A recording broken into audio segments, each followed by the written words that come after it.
రాజధాని railway లైన్కు route clear అయిందా అంటే అవుననే సమాధానమే వస్తోంది. భూసేకరణకు అడ్డంకులు, రైతుల అభ్యంతరాలు తొలగిపోయాయని ప్రభుత్వ వర్గాలు చెబుతున్నాయి. వన్స్ రైల్వే ప్రాజెక్టు పట్టాలెక్కితే ప్రజల రాకపోకలు, ప్రగతికి ఎలాంటి లోటు ఉండదంటూ ధీమా వ్యక్తం చేస్తున్నాయి. ఇంతకీ అమరావతి రైల్వే లైన్ ప్రాజెక్టు వ్యయమెంత, స్వరూపమేంటి, భూసేకరణ వివరాలేంటి? ఈ ప్రశ్నలన్నింటికీ సమాధానాలు మా ప్రతినిధి చంద్రశేఖర్ గ్రౌండ్ రిపోర్ట్ ద్వారా అందిస్తారు.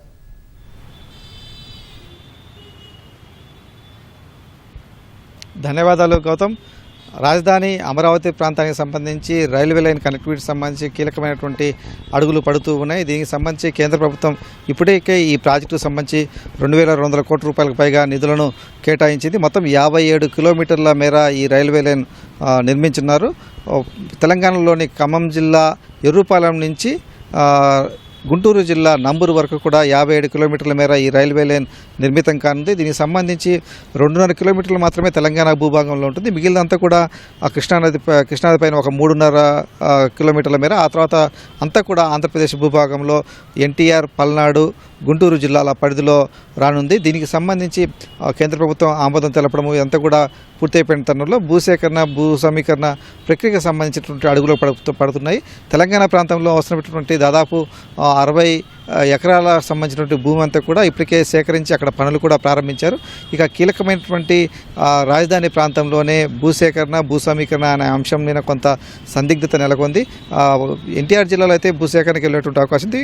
అయితే పల్నాడు జిల్లాలో మాత్రం భూ సమీకరణ ద్వారానే అక్కడ రైల్వే లైన్కు భూములు కేటాయించాలని చెప్పేసి ప్రభుత్వం భావిస్తుంది. దీనికి సంబంధించి ఆ రైల్వే లైన్ వెళ్ళేటువంటి మార్గంలో అమరావతి మండలంలో ఉన్నటువంటి 3 గ్రామాలు అయితే ఉన్నాయో, కర్లపూడి, ఎండ్రాయి, వైకుంఠపురం, ఈ 3 గ్రామాల పరిధిలో కూడా ప్రభుత్వం ఇప్పటికే 2వ విడత భూ సమీకరణ ప్రక్రియను కూడా ప్రారంభించింది. అక్కడ చాలామంది రైతులు కూడా భూములు రాజధానికి ఇచ్చేందుకు ముందుకు వస్తున్నారు. కాబట్టి అక్కడ మొత్తం కూడా అవసరమైనటువంటి దాదాపు 370 ఎకరాల మేర అంతా కూడా మొత్తం భూ సమీకరణ ద్వారా తీసుకున్నారు. అయితే కీలకమైనటువంటి గుంటూరు జిల్లాలో ఇప్పుడు భూసేకరణ, భూ సమీకరణ దాని మీద ఏడాది నుంచి కూడా కొంత అస్పష్టత ఉంది. దీనికి సంబంధించి అధికారులు, ప్రజాప్రతినిధులు రైతులతో పలుమార్లు సంప్రదింపులు జరిపారు.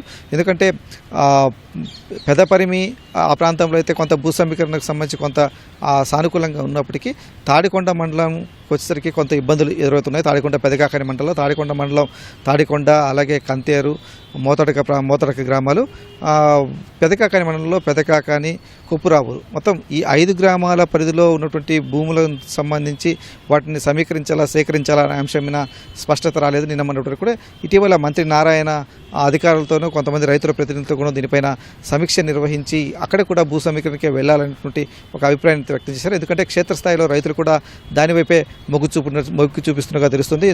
భూసేకరణ అయితే ఆ రైతులకు వచ్చేటువంటి, రైతులకు కావచ్చు అయితే భూ యజమానులకు వచ్చేటువంటి ఆ పరిహారం ఎంత కూడా తక్కువగా ఉంటుంది. భూ సమీకరణ అయితే కనుక వారికి రాజధాని ప్రాంతంలో ఎక్కడ దానికి సంబంధించినటువంటి ఫ్లాట్లు కేటాయిస్తామని చెప్పేసి కూడా ప్రభుత్వం చెబుతుంది. కాబట్టి ఆ దిశగా చర్యలు మొదలయ్యాయి. భూ సమీకరణకి వస్తే ఎక్కువ లబ్ధి జరుగుతున్నటువంటి అభిప్రాయం కూడా కొంతమంది వ్యక్తమవుతుంది. అయితే ప్రధానంగా కంతేరు, కుప్పురావురు ఈ ప్రాంతాలన్నీ కూడా కొంత జాతీయ రహదారికి దగ్గరగా ఉంటాయి. కాబట్టి అటు యొక్క భూమి విలువ కూడా అక్కడ ఎక్కువగా ఉంటుంది.